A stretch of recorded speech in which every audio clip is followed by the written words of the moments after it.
Puji Tuhan, Shalom. Saudara yang dikasihi Tuhan, mari sebelum kita mendengar firman Tuhan, kita sejenak mempersiapkan hati dan pikiran kita. Bapa, terima kasih buat pagi yang Tuhan telah berikan, hari-hari yang luar biasa yang sampai hari ini Tuhan masih pelihara hidup kami. Kami bersyukur Tuhan karena Engkau ajaib dalam hidup kami. Kesusahan, kesulitan, tantangan, mungkin sakit penyakit kami boleh hadapi. Namun kami melihat kasih setia dan penyertaan Tuhan yang tidak pernah berakhir. Tangan-Mu selalu menolong dan menopang kami. Tuhan tidak pernah meninggalkan, Tuhan yang setia dan selalu menguatkan.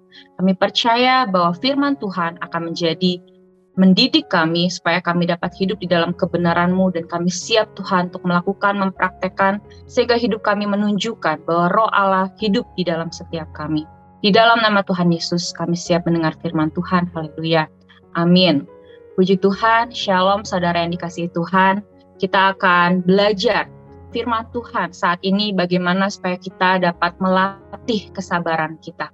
Saya percaya bahwa kita tidak ada yang terlahir sebagai orang yang panjang sabar. Kita bukanlah orang yang terlatih dari lahir sudah tidak pernah marah, mampu menguasai emosi dan lain-lain. Namun hari ini kita tahu bahwa kesabaran itu untuk memiliki penguasaan diri adalah pergumulan sebagian besar orang, di mana seseorang perlu berusaha untuk dapat mengendalikan dirinya, mengelola emosi dan amarah. Ini bukan suatu hal yang mudah, karena mungkin hari ini kita bisa berhasil dalam menghadapi orang-orang yang menjengkelkan mungkin situasi di sekeliling kita. Mungkin bagaimana kita bisa waktu mengantri, kemudian waktu kita berjalan, menyetir dalam kemacetan. Saya percaya menghadapi orang-orang yang mungkin itu adalah orang tua kita, anak-anak kita, pasangan kita yang begitu menguji kesabaran kita. Mungkin rasanya banyak sebagian orang yang ingin escape, ingin melarikan diri, ingin pergi dari orang-orang yang begitu menjengkelkan dan menyebalkan. Karena banyak orang di dunia ini mencari kedamaian, mencari hal yang indah. Namun ternyata di tengah konflik sekalipun, di tengah situasi yang menjengkelkan, orang-orang yang kita tidak sukai, ternyata kita pun di sana dapat membuat perdamaian, Bapak Ibu Saudara. Jadi hari ini jangan kita escape, mencari yang nyaman, short way untuk kita bisa mencari hal yang damai buat jiwa kita. Namun di tengah konflik pun, di tengah situasi yang sulit, yang menjengkelkan, yang tidak aman, yang tidak nyaman, kita dapat mempraktekkan kebenaran firman Tuhan, yaitu menjadi pembawa damai di tengah-tengah itu. Dan bagaimana hari ini kita melatih kesabaran kita. Bapak Ibu Saudara, kita buka firman Tuhan di dalam Amsal 14 ayat yang ke-29. Firman Tuhan mengatakan, orang yang sabar besar pengertiannya, tetapi siapa cepat marah membesarkan kebodohan. Bapak Ibu Saudara, dikatakan bahwa kemarahan, emosi tidak menyelesaikan masalah, namun hanya memperbesar masalah. Dan pertengkaran itu hanyalah membesarkan kebodohan. Sehingga firman Tuhan mengingatkan untuk setiap kita bahwa orang yang sabar besar pengertiannya. Orang yang sabar tidak mudah bereaksi. Ya, namun dalam suatu situasi yang genting, yang sulit, yang berat, mungkin di tengah pertikaian, di tengah berbagai macam orang yang sedang emosi, kita bukan memperkeruh suasana. Namun di sini kita belajar sebagai orang yang sabar, memperhatikan, sehingga menahan diri, sehingga kita dapat muncul kebijaksanaan. Kita dapat berdoa, kita dapat bertanya kepada Tuhan. Waktu kita menunggu, kita dengan sabar, dan kita menahan untuk kita tidak bereaksi dengan salah, namun kita berespon dengan benar, sehingga kita mendapatkan banyak pembelajaran. Sehingga dikatakan orang yang sabar besar pengertiannya. Akan ada suatu banyak pembelajaran yang kita dapatkan dari suatu konflik, dari satu masalah, dari setiap suasana genting. Namun apabila kita panik, apabila kita tidak mampu bersabar, kita memperkeruh suasana, kita cepat marah, kita cepat bereaksi, dikatakan itu hanyalah memperbesar kebodohan. Saya percaya sebagai orang percaya, kita rindu untuk menjadi orang yang bijaksana. Namun di sini bagaimana step awal yang sangat mungkin menantang untuk kita sama-sama mempraktekkan bahwa kesabaran ternyata adalah tanda sebagai orang bijaksana. Dan saya percaya seseorang yang dipenuhi oleh Roh Tuhan, dipenuhi oleh Roh Kudus, hidupnya dipimpin oleh Roh Allah. Mungkin kita tidak selalu mampu untuk mempraktekkan kesabaran setiap hari sepanjang kehidupan kita. Ada kalanya mungkin kita tidak dapat menahan emosi kita. Mungkin ada dalam suatu ketika kita begitu lelah, mungkin kita begitu capek, mungkin masalah atau orang-orang yang menyebalkan, menjengkelkan situasi, mungkin bertubi-tubi datang di sekeliling kita yang terus-menerus menguji. Sehingga kita terus ada dalam satu under pressure, dalam satu tekanan yang sangat berat. Namun adalah suatu proses kita berjalan bersama dengan Tuhan. Tuhan terus mendidik kita, Tuhan terus melatih kita supaya kita mampu menahan emosi dan kita mampu untuk menguasai diri. Karena bagian dari karakter Kristus Mega Project adalah bagaimana kita bisa melakukan penguasaan diri kesabaran. Amsal 20 ayat yang ketiga dikatakan, terhormatlah seseorang jika ia menjauhi perbantahan. Tetapi setiap orang bodoh membiarkan amarahnya meledak. Ya, saya percaya ini adalah suatu teguran untuk setiap kita. Firman Tuhan seperti pedang bermata dua. Ya, seringkali kita bertindak, berlaku sebagai orang bodoh yang memperberat, yang membesar-besarkan masalah. Seringkali waktu seseorang emosi, yang dikatakan, yang dilakukan adalah berteriak-teriak.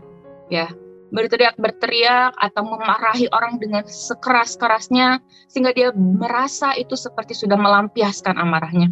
Apakah itu cara yang benar? Apakah itu cara yang tepat, Bapak Ibu Saudara?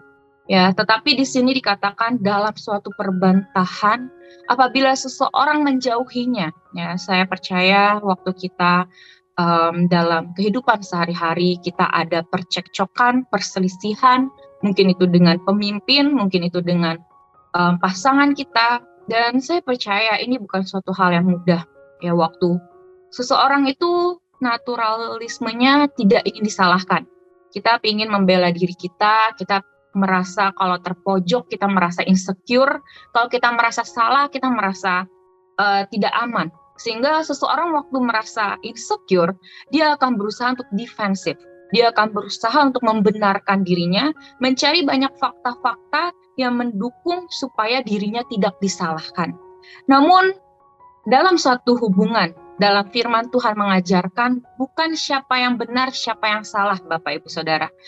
Bukan karena kita ingin menjaga nama baik kita, image kita, mungkin karena pride kita. Tetapi dalam satu hubungan, dalam firman Tuhan, kita diajar siapa yang mau mempraktekkan kebenaran firman Tuhan. Siapa yang mau mengalahkan egonya untuk membawa perdamaian dan mengampuni terlebih dahulu. Kita tunjukkan bahwa kita sebagai anak-anak Allah, sebagai anak-anak terang. Perselisihan konflik di dalam gereja, di dalam lingkungan, keluarga, di dalam lingkungan pekerjaan pasti terjadi setiap hari. Namun kalau kita mempertahankan ego, kita menunggu orang lain terlebih dahulu yang meminta maaf karena kita merasa bahwa saya tidak salah dan lain-lain, tetapi ingat, bukan siapa yang benar, siapa yang salah, tetapi siapa yang mau mempraktekkan kebenaran firman Tuhan terlebih dahulu. Karena dengan demikian kita menunjukkan kita sebagai anak-anak Allah, kita sebagai anak-anak terang. Engkau menunjukkan bahwa Roh Allah hidup di dalam kehidupanmu. Dan ini adalah tanda buah roh bahwa seseorang dipenuhi oleh Roh Allah. Dan yang terakhir, Bapak Ibu Saudara-saudari, Amsal 27 ayat yang ke-17. Kita harus sabar dalam proses Tuhan, dalam didikan Tuhan terhadap sesama kita. Dikatakan besi menajamkan besi, orang menajamkan sesamanya. Saya tutup dengan sebuah kisah bahwa ada seorang pria yang memiliki seorang istri yang terkenal begitu cerewet. Dia suka mengomel, bahkan untuk hal-hal sepele, hal yang kecil, wanita ini suka mengkritik dengan keras. Suatu hari ketika sang istri sakit, kemudian teman prianya berkata, "Sekarang engkau beruntung ya, karena sementara istrimu sakit, engkau tidak bisa lagi mendengar kritik dan omelan istrimu." Namun, di luar dugaan, pria ini menjawab, "Tidak, saya tidak bahagia, karena saya tidak mendapatkan kritikan yang sesungguhnya yang membuat aku justru menjadi sedih. Karena kritikan itu, saya kehilangan kesempatan untuk melatih kesabaran saya, sementara istri saya sedang sakit. Sehingga hari ini, Bapak, Ibu, Saudara-saudari, waktu Tuhan izinkan ada kondisi, situasi, orang-orang menjengkelkan, menyebalkan di sekeliling kita, jangan kita berdoa supaya orang dan situasi tersebut pergi, hilang dari hidup kita. Namun hari ini mari kita menikmati proses tersebut, karena dengan cara demikian Tuhan melatih kita menjadi pribadi yang lebih indah, menjadi semakin serupa seperti Kristus, melalui suatu proses perjalanan bersama dengan Tuhan. Puji Tuhan, mari kita tundukkan kepala kita dan kita berdoa. Bapa kami dalam surga, yang kami kenal di dalam nama Tuhan Yesus, kami berdoa agar setiap kami memiliki hati yang taat kepada firman Tuhan. Firman-Mu adalah untuk kebaikan kami, karena firman-Mu mengandung janji.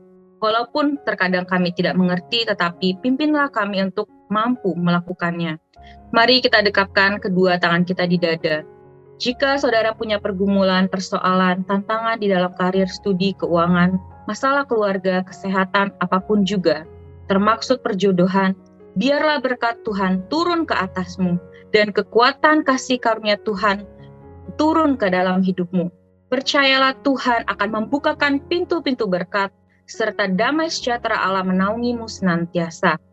Saudara yang terkasih, jika ada yang sakit, mungkin kau mengalami kelemahan tubuh, mari kau tumpangkan tanganmu di bagian yang sakit, percaya dengan penuh iman, Tuhan Allah Immanuel menyertai dan kuasanya tidak kurang panjang untuk segera menolong dan memulihkan kehidupanmu. Di dalam nama Tuhan Yesus, kami percaya terjadi kesembuhan. Haleluya. Amin. Jika saudara masih membutuhkan pelayanan doa dan konseling, silakan dapat menghubungi nomor yang di bawah ini. Tuhan Yesus memberkati.